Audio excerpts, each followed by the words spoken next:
والصلاة والسلام على خاتم الأنبياء والمرسلين وعلى آله وصحبه وعلى بيته أجمعين. أما بعد فأعوذ بالله من الشيطان الرجيم. بسم الله الرحمن الرحيم.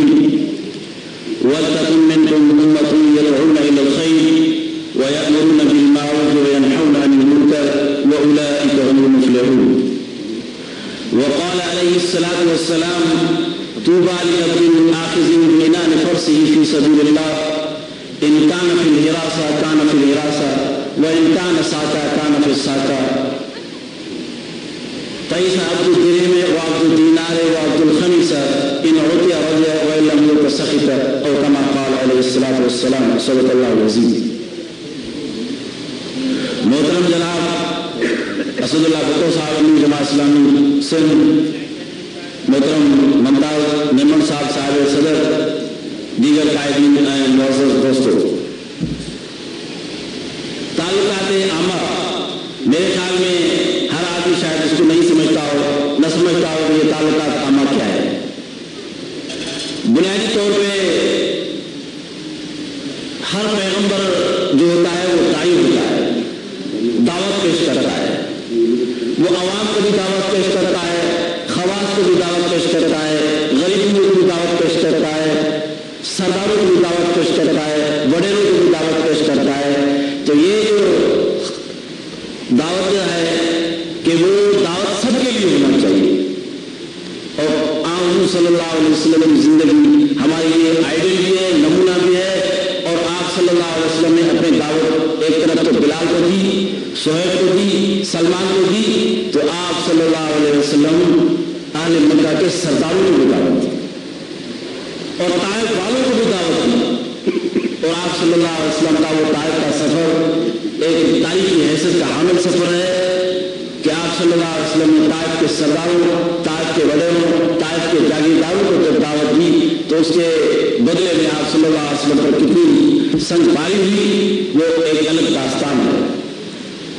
لیکن اس سب کچھ کے باوجود یہ جو تعلقات عامہ ہے، مخصوص 62 طبقات کو دعوت دینا ہے، اس کو تقریباً میں تو یہ سمجھتا ہوں کہ ہم نے کافی بلا دیا ہے یا خاموش کر دیا ہے.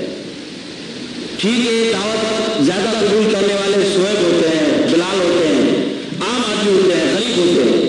لیکن یہ جو خاص طبقہ ہے، مؤثر طبقہ ہے، جو معاشرے میں حیثیت رکھتا ہے، معاشرے میں حقوق رکھتا ہے، معاشرے میں قوت رکھتا ہے، معاشرے میں اقدار رکھتا ہے، کیا یہ انسان نہیں ہے؟ کیا اس کے دل میں ایمان نہیں ہے؟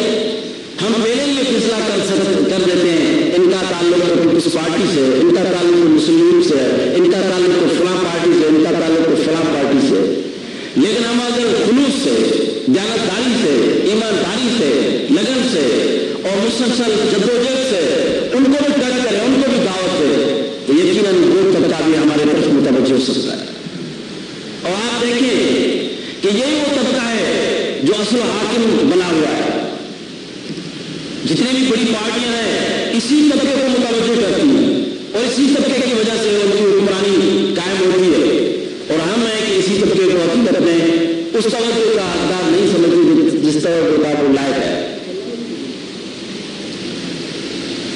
آپ صلی اللہ علیہ وسلم کے حوالے سے میں چھوٹی سی مثال دوں گا، بہت بڑی مثال ہے کہ جب آپ صلی اللہ علیہ وسلم سے مدینے کے لوگ کچھ مسلمان ہوئے تو آپ صلی اللہ علیہ وسلم سے ڈیمانڈ کی، مطالبہ کیا کہ ہمیں مبلغ دے.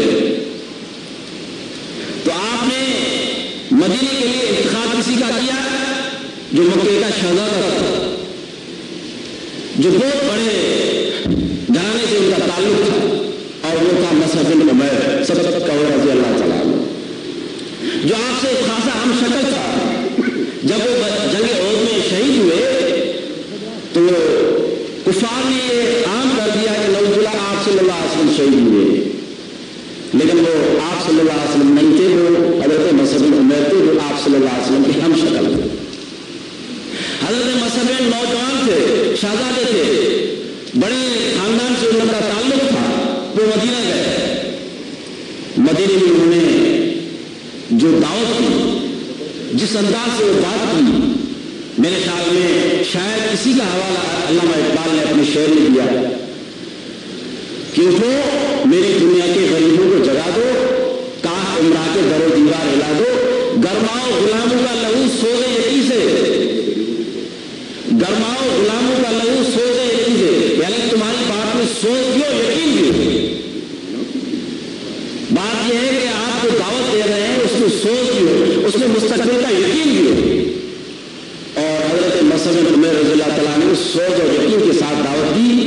बिलाकर मदीने के दोनों बड़े कबाइल जो हमें आपस में लड़ते थे, जिनकी हमारे बलोचों की तरह कबाइलें जगह होते थे, कत्ल गारत करी होती थी, और दोनों बड़े कबाइल औस और खज़रज के सरदार इस्लाम में दाखिल हो गए।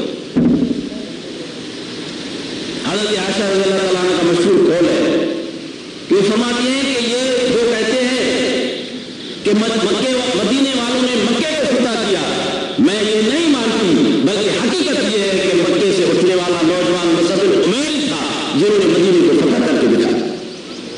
और जब औस और खज़रज इस्लाम में दाखिल हुए, इस्लाम को कुव्वत और हैसियत हासिल हुई, तो आप सल्लल्लाहु अलैहि वसल्लम को दरख्वास्त दी कि मक्के की राहें आपके लिए मजबूत हो गई हैं, मक्के में वो तड़प मौजूद नहीं है, आप हमारे पास तशरीफ लाए।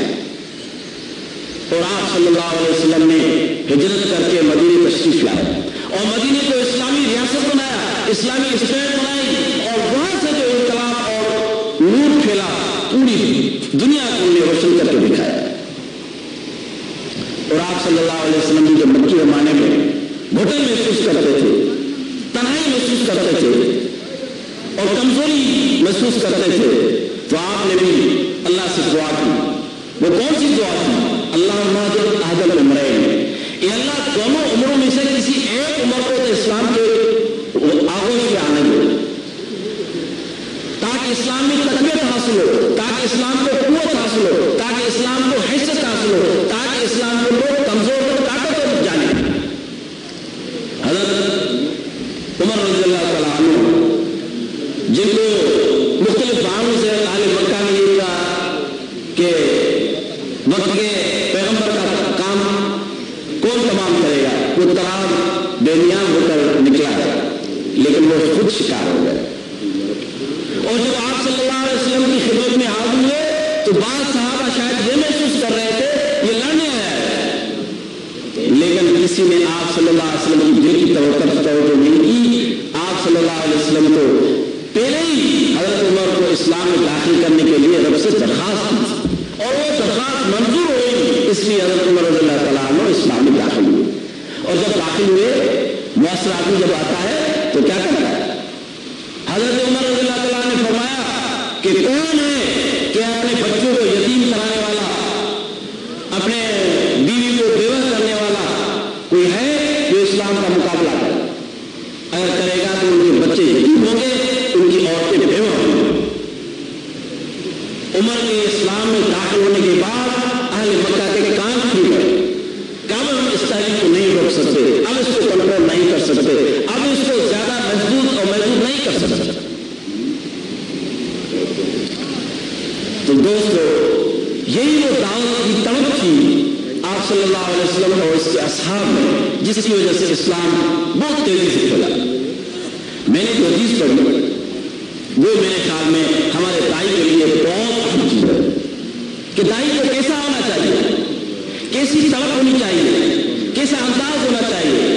आप सल्लल्लाहु अलैहि वसल्लम फरमाते हैं तूबा लिअब्दिल आखिज़िन बैनान फरसैन फी सबीलिल्लाह। दाई के हवाले से आप सल्लल्लाहु अलैहि वसल्लम फरमाते हैं कि बिशारत हो, खुशखबरी हो उस दाई के लिए जो हमेशा जहाज के लिए अपने आप को तैयार रखता है, अपनी सवारी को तैयार रखता है, अपने ऊँट को तैयार रखता है, अपने घोड़े को तैयार रखता है। और जब उन्हें कहा जाता है कि पानी पिलाओ तो फौरन पानी पिला देता है। लेकिन उससे पहले आपने फरमाया वो जो दावत की तड़प रखता है, वो जो हमेशा घुटता परेशान होता है, मुआशरे में घुटन महसूस करता है, उसका हाल ये है कि उसके बाल पराकिंदा होते हैं। उसके पैर जो है वो गुबार आलूदा होते हैं, यानी उन्हें इतनी भी फुर्सत नहीं मिलती कि कपड़े तब्दील कर ले, उससे इतनी भी फुर्सत नहीं मिलती कि गुस्ल कर ले। उसके बाल पराकिंदा होते हैं और पाँव गुबार आलूदा होते हैं। इन कानों की लिहाजा, अगर उन्हें कहा जाता है कि चौकीदारी करो तो बगैर गिला